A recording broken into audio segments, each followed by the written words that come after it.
ప్రభాస్ గారి కోసం అన్న ఫస్ట్ హాఫ్ అంతా మీరు అసలు సినిమాకి రాపోయినా పర్లేదు, వచ్చి పడుకున్నా పర్లేదు, మీకు నిద్ర వచ్చినా ఫస్ట్ హాఫ్ వచ్చి పడుకోండి. అంటే ఆయన చాలా లిబర్టీ తీసుకున్నారు. ఏంటంటో కంగువా పెట్టారు, ఇదంతా పెట్టారు, అది చాలా తప్పు అన్న. మీరు ఇంకోటి తప్పుగా ప్రమోట్ చేయకండి అన్న మూవీని అయితే చేసి. నాకు చాలా తెలుసు, నేను చాలా మంది నేను చాలా ఫాలో అవుతాను.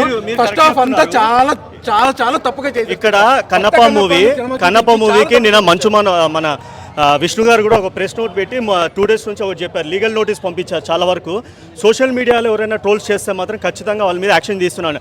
ఫ్యాన్స్ని మనం తప్పులు పట్టకూడదండి. ఫ్యాన్స్ ఇంతమంది 3 hours 10 minutes కాదు, మీ 3 hours 30 minutes 40 minutes పెట్టుకొని సినిమా ఎవరైనా కంటెంట్ ఉంటే ఖచ్చితంగా ఎంజాయ్ చేస్తారు. స్పెషల్లీ ఈ సినిమాలో చాలా మంది ఎదురు చూస్తుంది ఈ 3 hours 10 minutes కానివ్వండి, 3 hours 5 minutes కానివ్వండి, ఎస్పెషల్లీ ప్రభాస్ కోసమే. ప్రభాస్కి కంటిన్యూ, ప్రభాస్ గారికి బ్యాక్ టు బ్యాక్ చాలా మూవీస్ ఉన్నాయి. రాజా సాబ్ కానివ్వండి, ఇటు స్పిరిట్ కానివ్వండి, బ్యాక్ టు బ్యాక్ మంచి ఫామ్లో ఉన్న హీరోని ఎప్పుడు కానీ